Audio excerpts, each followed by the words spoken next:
Hi, and welcome to that Jorvik Viking Thing podcast. I'm your host, Miranda Schmiederer. In Viking times, a thing was a gathering, a place where leaders and warriors could meet and talk. In the 21st century, our thing is a virtual place where Viking academics and enthusiasts from around the world can come together to share knowledge.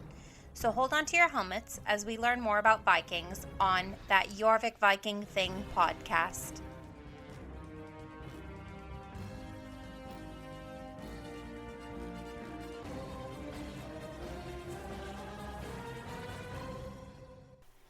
This time, we have Alex Milas, founder and director of Twin V, a creative solutions company, and former editor-in-chief of Metal Hammer, a monthly heavy metal and rock music magazine. He's recently produced a mini documentary on Wardruna and their most recent album, Kvitravn. Hi, Alex. Welcome to the podcast. Thanks for being with us today.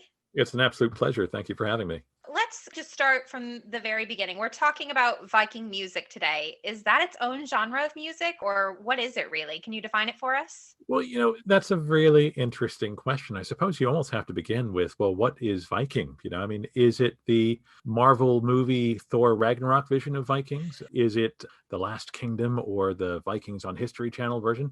Or is it a Norse history and mythology inspired brand of world music that's fully modern but just incorporates ideas and concepts from that time, and so I think if you can answer those, and I think we might need a few hours to do that in, you can say whether it's its own thing. But I think one thing is certain is there is a vast preponderance of culture, not just music, but just all kinds of artistic expressions that in some really interesting ways incorporate a lot of things that we kind of put under a broad heading of Viking. But in many cases, we're really talking about just something that is, from an area of the world that is really intriguing and connects with a bunch of ideas that I think we resonate with. Well, so then I guess I should ask, what are the different types of modern Viking music for those of us who aren't super into that scene? Well, it's so interesting, right? Because I suppose just like, comic books, movies, films, and all that, a lot of different genres of music, have connected. And so, I come from you could say, the world of heavy metal. I used to run Metal Hammer magazine for about 10 years, and I wrote for Kerrang before then. And my background was in archaeology. And so I was really interested to kind of see how a lot of folk music was blending with metal. And I think if you're into heavy metal, then you probably know about Amon Amarth, who are obviously one of the biggest death metal bands out there. And pretty much all of their music falls into three categories: Viking historical events, what it was like to be a Viking, and the things that Vikings dreamed of. And that's it, and they've been going for over 25 years, and it's quite extraordinary. But there are other kinds as well. And I suppose Wardruna, have headed up something that's really interesting, because while they have emerged from the world of metal, the music that Einars Development and Wardruna make is so completely distinct, because it doesn't just use traditional instrumentation from Norway. It brings in didgeridoos and all kinds of modern production techniques. And so with them, it seems to be that although it feels like it is old and timeless, the truth is it's fully modern music, but it brings in kind of traditional instrumentation and ways of composing that are really unique and really, really interesting. So we're talking about death metal. We're talking about, of course, world music and folk music, but there are other areas as well. You only have to look at Led Zeppelin singing about Immigrant Song to know that Vikings and Norse mythology have occupied a musical headspace for a really long time. And all the signposts exist in every decade, not just now. That's incredible. Well, you mentioned Wardruna's use of instruments that the Vikings would have used as well. Can we expect any sort of level of authenticity when we listen to music that's inspired by Viking culture? Well, it's an interesting question, because, of course, one of the biggest frustrations about Nordic history is that they didn't really write things down. And so what's quite interesting is that despite the kind of like runic inscriptions that archaeologists have been uncovering or have sort of remained for a long time, there is a lot about their lifeways that just isn't really known. You can kind of recreate Gregorian chants based on the things that they actually stuck into books, but when it comes to a lot of Viking music, music. I mean, you can know what the instruments look like, but what's so interesting about Wardruna and Einar's journey is that he's kind of had to figure out the sounds that he could summon from many of those instruments and what he could reconstruct by using kind of analogs that are still played today in traditional societies. And so what he has summoned, I think, isn't necessarily authentic in that sense. In some way, I think it's important to kind of point out that he himself will frequently say this. This is his interpretation, but he's not trying to reconstruct music from the past. This is music about what's happening right now. It just has a really unique angle. But talking about didgeridoos, these are instruments from Australia, and he brings that into his music. I mean, so he does something that I think is actually, in one sense, very traditionally Viking, because as we know from their society, they were great adapters and incredible hybridizers, that they brought in the things that they learned, and they were very into syncretizing both beliefs and also ways of doing things, because they were innovators. And what do all great innovators do? They learn. They don't just try and preserve some kind of, I guess, artificially constructed sense of cultural purity. They were traders, they were travelers, they observed things and they brought them back. And so in that sense, Wardruna is probably the most accurate expression of what their music may have been like, because I'd like to think that if they traveled to the Middle East to trade, that they would have brought back some of the sounds as well. And that's exactly the kind of thing that Wardruna does. Exactly. If the Vikings had had access to didgeridoos, I'm sure they would have used them. There's not a doubt in my mind, really. In your documentary for Metal Hammer, you look at a modern Viking festival that features a lot of heavy metal music. What do you think metal, rather than other genres of music, utilize from Viking culture and imagery?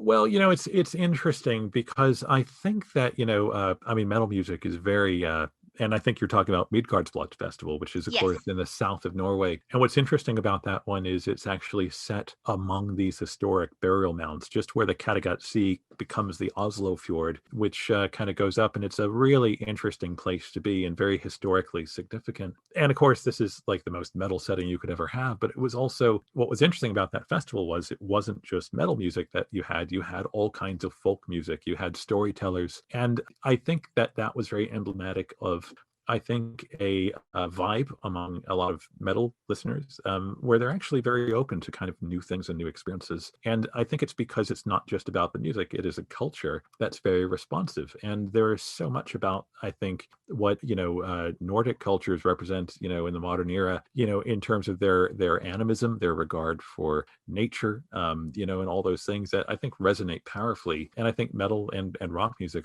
are areas of music that have really resonated. But then Wardruna, when you listen to it, it's not metal at all. It is something else, entirely. But there's a kinship there where it's cut from the same kind of fabric, and I think that's why it worked, years ago, in the metal community, but also why it's transcended genre completely, because it sounds like kind of nothing else that's out there. And so a frequent conversation is, well, how do you categorize it? Well, the truth is, it's almost like world music, but coming from a really unique angle, because it is both historical as well as situated geographically. And I think that's what makes it so interesting, is you don't actually have to come from any specific musical background or taste to appreciate what they're doing.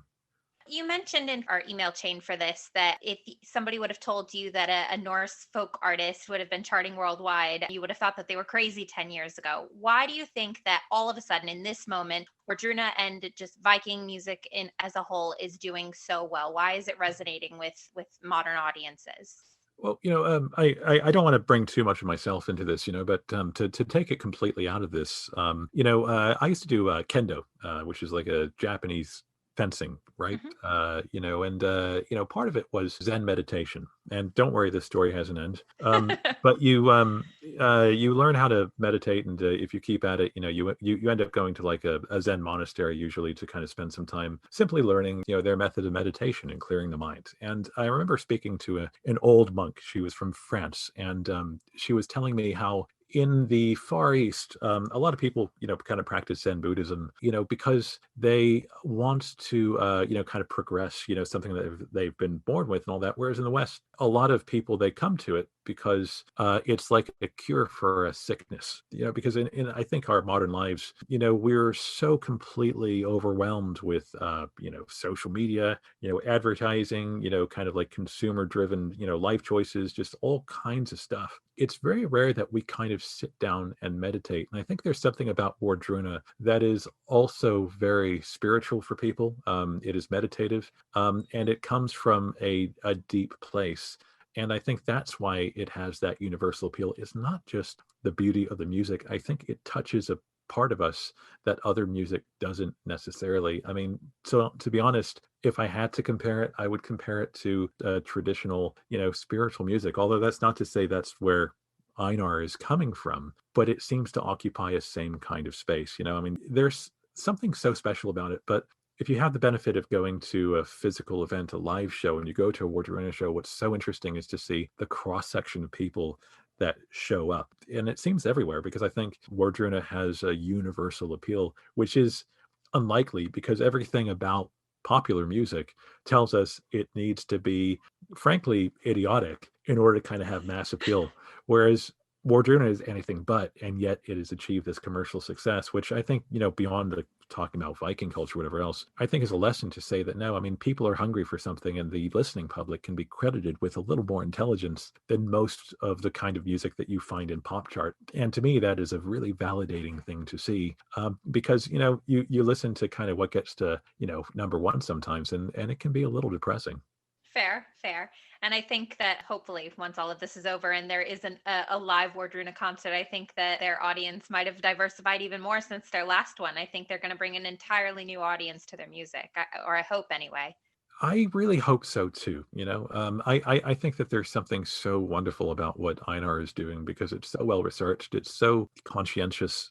I mean, just like, he is such a very sensitive and thoughtful artist. So that, I mean, there is just not an ounce of cynicism in him or about what he's doing. I mean, you can be sure that everything about the music is deliberate. And it's there for a reason. And I think that's really special. And I think that, the most important audience are the kids, Yeah. who get to go along as well, because they go to it without any kind of cultural baggage or preconception about, just like what music can be, what history can be, and what discovery can be as well. And so that's what's really exciting, I think, is just that there's a whole generation of people that might be exposed to this early on, and it will set them on a really important and rewarding path. You mentioned that you have a background in archaeology. Do you feel that that background gives you a different perspective on their music, specifically on what Wardruna are doing? Yeah, I think there's a reason why it resonated so powerfully with me when I first heard it, was because it sort of tripped the same kind of curiosities that I had, when I was, an archaeologist and also an anthropologist as well, because there's something so complex happening with that music. It is beautiful, but it's also very deep. You only have to look at some of the interviews that Einar has given, and some of the research that he's done. I mean, he gives lectures. He speaks to archaeologists himself as an authority figure who, has spent a lot of time literally uncovering these mysteries. Because I mean, this is the weird thing, going back to what I said before about how there's so much about kind of Viking history that just wasn't written down. There's still very much that we just don't know, because what you're doing is you're almost doing a bit of detective work, trying to reconstruct a history that happened over 1,000 years ago about these mysterious people. As we know, Vikings occupy very popular imagination when it comes to what they look like, what they were, what they sounded like, and all those sorts of things. And Einar, I think why I resonate with him is because he is not merely a musician. What he's undertaken is very similar to academic research. In fact, it is academic. And he has not just endeavored to make good music, he's also endeavored to create something that is historically and culturally rooted. And that's why I think it's so interesting. And I think that's why he is a person who is just as interesting to hear speak as he is to hear play. Well, I work for an archaeological company, so I would be remiss if I didn't ask what you did or if you went on any digs or what your favorite artifact you might have found was. I just really need to know a bit more about that, if that's okay. No, of course. No, it's a delight. Yeah, I mean, I like a lot of Americans. I began my archaeological journey as an anthropologist. That was my bachelor's, and I began to get into slave archaeology in the Mhm. States, which is why I'm distinctly interested in the reconstruction of, uh, not the reconstruction of history. That's a problematic view to take. It's more about, kind of telling stories that are untold and undocumented. And I think that anybody who's familiar with American history knows that there are vast swathes of people who have never had their stories told. And so, living in Virginia, plantation archaeology was, of distinct, interest, because for a long time, what a lot of archaeology and history was reconstructing the lives of politically powerful white people. And Hmm. what was far more interesting to my first professor, kind of passed on that intrigue to me, was just trying to reconstruct the lives of people that were undocumented, and just like learn who they were. And that's something that carried into philosophy and my journey, here to the UK, where I studied at UCL, and began to develop an interest in industrial archaeology. Again, looking at the lives of factory workers, in the 1800s. And again, you could say people whose lives were not really written about. I mean, you could extract a lot from, like, texts like, Dickens and all these other things, but it was just something that was really interesting to me, because and I don't know if you feel this way as an archaeologist, but to me, it kind of felt like it's not just an opportunity to kind of tell the stories of people whose stories have not been told or maybe not celebrated, but also it's a way of righting historical wrongs, because Hmm. it's a way of giving a voice to people who have not had their stories told. And that's, to me, what makes things like Wardruna important, because it's the same level of care that, I think archaeologists take, and, how they tell stories, because there's always political dimensions. It's the same level of care that, I see in what Einar does regards to his music. He's careful and he is thoughtful, and as I was saying before, yeah, really deliberate, which is, I think, why I can say personally, it really resonated with me the first time I heard it. It was special. But meeting him and interviewing him for the first time years ago was even more special. Yeah, obviously, we're really big fans of Wardruna and Einar here at Jorvik. He tends to blend modern and traditional sounds to make something that's just so epic, really. You've just released a mini documentary about Wardruna and their new album. What was it like to work with them? How much of the history and archaeology of Vikings do they put into their music and method? Oh, well, that's a great question. And yeah, it's so interesting to kind of have seen his process. We went to his studio, and we walked out in the woods with him, just around where there are these ancient mounds and burial sites and standing stones and so on. And you really get a distinct sense that this is much more than music for him. It's like it is a life way for him. What he does comes from a place of very deep belief, and kind of witnessing that. And in archaeology, you would call it a phenomenological approach, which is basically where it's not just reading or researching things, it's also going and experiencing them as well. And, some of the themes that he wanted to tap into in the new album had to do with, ancient ideas, sorcery and so on, but not like in a kind of like wearing a wizard hat sense. More like, going out, sitting in the woods, watching the sun go down and not moving until the sun goes up, and literally just absorbing the sounds and the feelings and sensations that come from that. That's the core of what a lot of this album is about. This concept of animism. There's a great quote in one of the those webisodes that we did, where he talks about, a lot of the problems that we ran into kind of happened when we took the sacred out of the earth and put it into the sky, which is a simple way of describing a really complex and abstract thing, which is a very modern problem. I mean, there is much about Wardruna that addresses environmental concerns. Obviously, our current situation with COVID, it deals very, I think, cleverly and intelligently with issues of the environment and our relationship with nature that aren't these aren't ancient problems. These are problems that are affecting us right now. And so again, it's modern music, but there's also modern motivations behind it as well.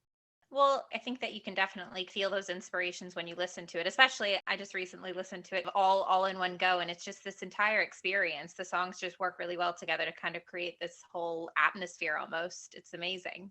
Einar was involved in the music for, well, a lot of Viking popular culture, but specifically the show Vikings and the new Assassin's Creed. Do you think that this has helped bring people to Viking music? Specifically, does it make them rethink what Viking culture might have been like?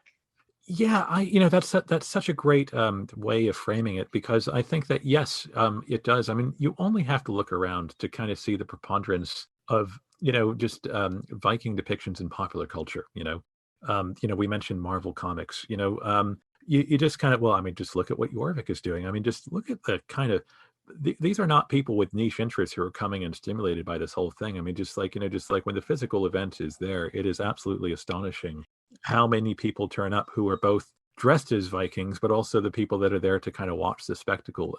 There is popular appeal, I think, because I think Vikings, they occupy a really stimulating conceptual space. Far from the kind of like the plastic horned helmet, visions that I think many of us grew up with. I think that what's emerging now is a vision of Vikings who they were complex beings with complex internal politics as well, not just like the raiders of yore, but also explorers, farmers, people who lived in all kinds of different ways. And I think it's simply, and I'm speaking as an archaeologist here, because there was a lack of historical documentation, because they did not self-document, for instance, the way even the Romans did. There is so much about our current lifeways here in the West that were probably influenced by them, there are many things that we probably do say and are influenced by that we don't even realize really kind of came from them. I mean, when I was a kid, and this was a very long time ago, you always kind of, you always heard about Christopher Columbus. You heard very little about Leif Erikson, for instance, and all that. And it's just like some of the achievements that we've only sort of pulled from the sagas are absolutely mind-blowing. So you just try and imagine what else is there that we just don't know about yet. It's really interesting and stimulating, and I think that's what really makes Vikings so compelling as a subject, and why it is so popular now. It's because there's a mystery there, because we don't really know, and we're still kind of mapping out who they were. I think that kind of brings us to my last question then, really. How have you seen Einar develop as an artist? Do you think he's changed quite a lot since you first interviewed him all those years ago? Well, yeah, that's an interesting question. I mean, I think certainly, having been fortunate to kind of interact with him early on, when I was at, Metal Hammer, I think he's grown in confidence, in a way that only happens when you have the validation of success. What something that comes, and I don't think any artist, who is true to themselves ever feels completely successful or that their job is done, because there's always more to be done, and you're always looking to the next horizon. But I think if one thing has changed, I think seeing the appeal, and I think this is something that I can say to on behalf of everybody that's worked with him as well, just like the management, the music labels, all the people that are sort of behind and around him, seeing this music connect with so many people from around the world is so important, but it truly is something that nobody could have predicted, and I think it could only come from a huge amount of hard work, incremental and slow strategy, because this is not the kind of thing that you can just sort of drop. It's the success that we've seen over the last few weeks, for the new record, is a product of years of careful plotting and incremental growth and all that, because there's you know as much as I would love to see one, there is no, kind of Norse folk music magazine that you can easily drop this in. So it's just one of those things where it's come from a lot of belief and hard work, and above all else, just making really good music. That's amazing. Well, thank you so much, Alex, for being with us today. We really appreciate your time. It's my absolute pleasure. Thanks so much for having me. Thanks again, Alex. If you'd like to watch Alex's documentary on Wardruna, check out our show notes. And don't forget, Alex will be hosting our special live stream event, An Evening with Einar Selvik, coming up on Saturday, the 19th of February. Get your tickets before they're gone. Thank you for listening to That Jorvik Viking Thing podcast. You can find us on Spotify, Apple Podcasts, and anywhere you get your podcasts. If you'd like to support That Jorvik Viking Thing, visit jorvikthing.com to make a donation, as well as to find a whole horde of Viking-related content. Don't forget to hit subscribe so you don't miss the next episode of That Jorvik Viking Thing podcast.